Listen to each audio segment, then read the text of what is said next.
नमस्कार। प्रादेशिक समाचार के साथ मैं मुग्धा तिवारी। पहले मुख्य समाचार। आज मनाया जा रहा है भारतीय थल सेना दिवस। राष्ट्रपति, प्रधानमंत्री और गृह मंत्री ने सेना के शौर्य और बलिदान को किया नमन। प्रधानमंत्री नरेंद्र मोदी कल वीडियो कॉन्फ्रेंसिंग के माध्यम से कोविड-19 टीकाकरण अभियान की करेंगे शुरुआत।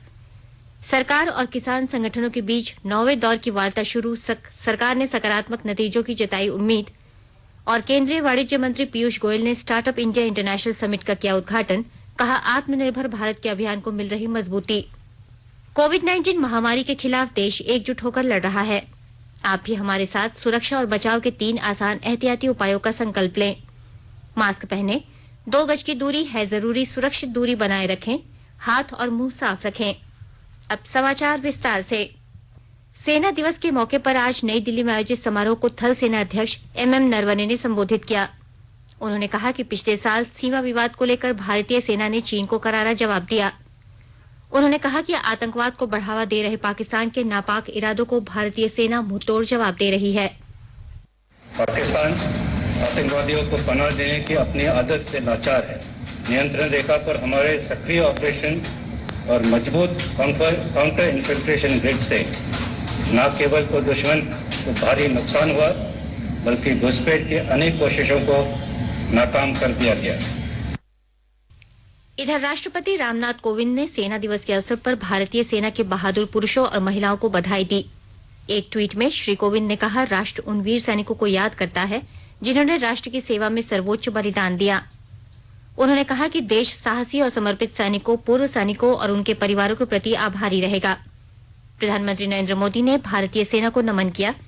एक ट्वीट में श्री मोदी ने कहा, हमारी सेना मजबूत, साहसी और दृढ़ संकल्पित है, जिसने हमेशा देश को गौरवान्वित किया है। गृह मंत्री अमित शाह ने अपने संदेश में कहा है कि भारतीय सेना शौर्य और पराक्रम के प्रतीक है। देश के बहादुर सैनिकों के अदम्य साहस और बलिदान को मैं नमन करता हूं। प्रधानमंत्री नरेंद्र मोदी कोविड-19 के टीकाकरण के विश्व के सबसे बड़े अभियान की कल सुबह वीडियो कॉन्फ्रेंस के माध्यम से शुरुआत करेंगे। कोविड टीकाकरण का यह अभियान देश के हर हिस्से में शुरू किया जा रहा है। सभी राज्यों और केंद्र शासित प्रदेशों में एक साथ 3006 स्थानों पर टीकाकरण की शुरुआत होगी। पहले दिन हर टीकाकरण केंद्र पर लगभग 100 लाभार्थियों को टीका लगाया जाएगा। इस टीकाकरण कार्यक्रम में सबसे पहले स्वास्थ्य कर्मियों को टीका लगाया जाएगा, जिनमें सरकारी और निजी क्षेत्रों के अलावा समन्वित बाल विकास कार्यक्रम के कार्यकर्ता शामिल हैं।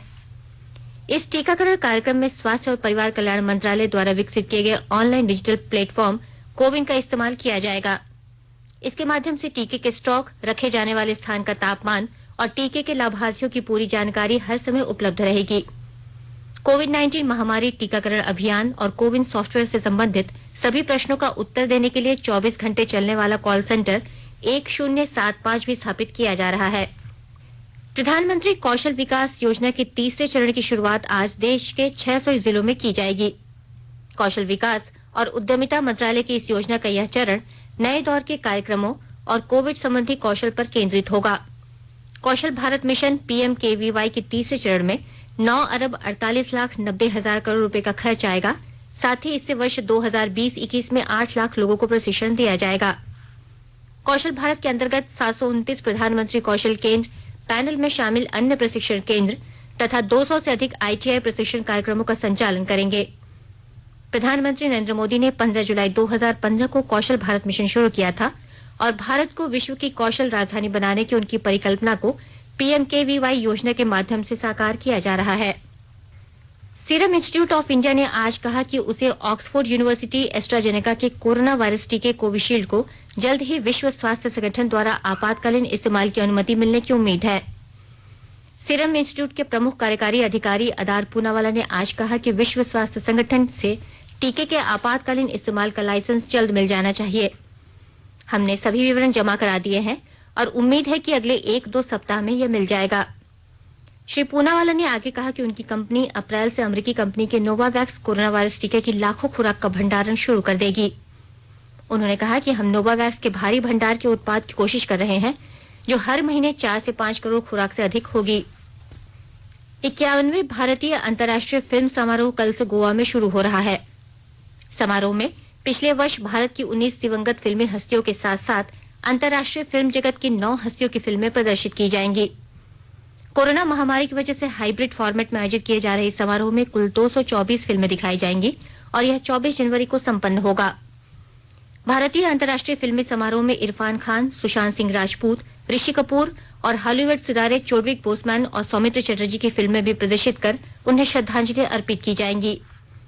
इन फिल्मी हस्तियों की बॉबी, पान सिंह तोमर, केदारनाथ, चारुलता और 42 जैसी फिल्में दिखाई जाएंगी।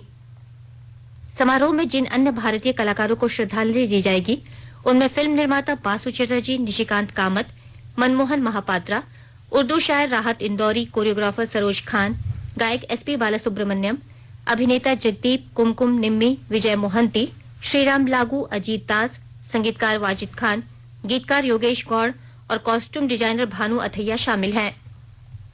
आकाशवाणी के ताजा तरीन समाचारों के लिए आप हमारी वेबसाइट newsonair.com पर लॉग ऑन कर सकते हैं। ताजा समाचार ट्विटर हैंडल @AIRNewsAlerts और Facebook page all India radio news पर भी उपलब्ध है। आप प्रादेशिक समाचार एकांश के ट्विटर हैंडल @AIRNews_रांची और Facebook page AIR news Ranchi के अलावा YouTube channel regional news unit Ranchi पर भी हमारे बुलेटिन सुन सकते हैं। प्रादेशिक समाचार आप आकाशवाणी रांची से सुन रहे हैं और अब पेश है कोरोना से बचाव के कुछ संदेश। कोविड-19 से बचाव और सुरक्षित रहने के 3 उपाय। मास्क लगाएं, 2 गज दूरी है जरूरी, सुरक्षित दूरी रखें, हाथ और मुंह साफ रखें।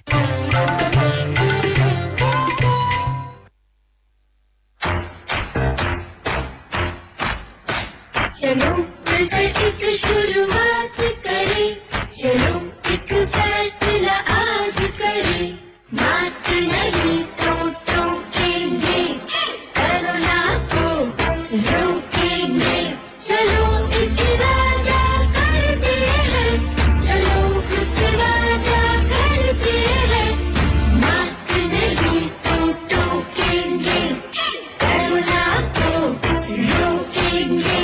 भारत सरकार द्वारा जनहित में जारी। सरकार और किसान संघों के बीच 9वें दौर की वार्ता आज नई दिल्ली में हो रही है। कृषि मंत्री नरेंद्र सिंह तोमर ने कहा है कि सरकार खुले मन से किसान नेताओं के साथ बातचीत करने के लिए तैयार है। आशा है कि बातचीत सकारात्मक रहेगी। उच्चतम न्यायालय ने मंगलवार को अगले आदेश तक तीनों कृषि कानून अमल में लाए जाने पर रोक लगा दी थी। शीर्ष न्यायालय ने किसानों की शिकायतों और सरकार की राय सुनने के लिए 4 सदस्यीय समिति के गठन की भी घोषणा की थी। 4 सदस्यों वाली समिति में से एक भारतीय किसान संघ के अध्यक्ष भूपिंदर सिंह मान ने खुद को समिति से अलग कर लिया है। केंद्रीय वाणिज्य और उद्योग मंत्री पीयूष गोयल ने आज स्टार्टअप इंडिया इंटरनेशनल समिट प्रारंभ का उद्घाटन किया। उन्होंने इस मौके पर कहा कि स्टार्टअप इंडिया से आत्मनिर्भर भारत अभियान को मजबूती मिल रही है। प्रधानमंत्री नरेंद्र मोदी कल प्रारंभ स्टार्टअप इंडिया इंटरनेशनल समिट को वीडियो कॉन्फ्रेंसिंग के माध्यम से संबोधित करेंगे। इस 2 दिवसीय सम्मेलन को वाणिज्य और उद्योग मंत्रालय का उद्योग और आंतरिक व्यापार संवर्धन विभाग आयोजित कर रहा है। अगस्त 2018 में काठमांडू में आयोजित चौथे बिम्स्टेक सम्मेलन में प्रधानमंत्री नरेंद्र मोदी द्वारा की गई घोषणा के बाद यह सम्मेलन आयोजित किया जा रहा है। उस समय प्रधानमंत्री ने बिम्स्टेक स्टार्टअप सम्मेलन आयोजित करने की भारत की वचनबद्धता व्यक्त की थी। प्रधानमंत्री द्वारा 16 जनवरी 2016 को शुरू की गई स्टार्टअप इंडिया पहल के कल 5 वर्ष पूरे हो रहे हैं। कल के आयोजन में 25 से अधिक देशों के 200 से ज्यादा वक्ताओं की भागीदारी के साथ यह सम्मेलन सरकार की ओर से आयोजित अब तक का सबसे बड़ा स्टार्टअप सम्मेलन होगा। राज्य में झारखंड में आज 144 कोरोना पॉजिटिव मरीज मिले हैं। कल एक भी व्यक्ति की मौत कोरोना से नहीं हुई है, जबकि राज्य में कोरोना से 173 मरीज ठीक हुए हैं। स्वास्थ्य विभाग के अनुसार रांची से 77, बोकारो से 6, चतरा से 1, देवघर से 2, धनबाद से 9, पूर्वी सिंहभूम से 27, गढ़वा से 3, गोड्डा से 2, गुमला से 1, जामताड़ा से 1, खूंटी से 3, कोडरमा से 2, लातेहार से 5, लोहरदगा से 1, रामगढ़ से 2, सिमडेगा से 1 और पश्चिमी सिंहभूम से 1 मरीज मिले हैं। राज्य में कुल कोविड-19 का मामला अब 1,17,384 हो गया है। इनमें 1,327 सक्रिय केस हैं। इनमें 1,15,009 मरीज ठीक हैं। अब तक राज्य में कोरोना से 1,048 लोगों की मौत हुई है। वहीं झारखंड में कोरोना की रिकवरी रेट 97.97% है। देश में कोरोना से स्वस्थ होने की दर बढ़कर 96.53% हो गई है। देश में अब तक 1,01,62,000 से ज्यादा लोग इस महामारी से ठीक हुए हैं। रोजाना संक्रमण के मामलों की संख्या भी लगातार 20,000 से कम हो रही है। पिछले 24 घंटों में केवल 15,590 मामले सामने आए हैं। देश में ठीक होने वाले रोगियों की संख्या सक्रिय मामलों से लगातार ज्यादा होती जा रही है। वर्तमान में स्वस्थ होने वाले मरीजों की संख्या सक्रिय मामलों से करीब 48 गुना ज्यादा है। देश में इलाज करा रहे कोविड रोगियों की संख्या 2,13,000 है, जो संक्रमित लोगों की संख्या का 2.02% है। स्वास्थ्य मंत्रालय ने कहा है कि देश भर में डॉक्टरों, स्वास्थ्य कर्मियों और कोविड योद्धाओं द्वारा पूरी लगन और प्रतिबद्धता के साथ स्वास्थ्य सुविधाओं, राज्यों और केंद्र शासित प्रदेशों द्वारा चिकित्सा की केंद्र की मानक संचालन प्रक्रिया का पूर्ण रूप से पालन करने से देश में स्वस्थ होने वाले मरीजों की संख्या में लगातार वृद्धि हो रही है। गणतंत्र दिवस पर 26 जनवरी को राजपथ पर होने वाले समारोह में इस बार विदेश का कोई गणमान्य व्यक्ति मुख्य अतिथि के रूप में शामिल नहीं होगा। विदेश मंत्रालय के प्रवक्ता अनुराग कश्यप ने कल इसकी जानकारी दी। उन्होंने बताया कि बीते 55 वर्षों में ऐसा पहली बार होगा। भारत में आखिरी बार विदेशी मुख्य अतिथि के बिना गणतंत्र दिवस समारोह 1966 में हुआ था।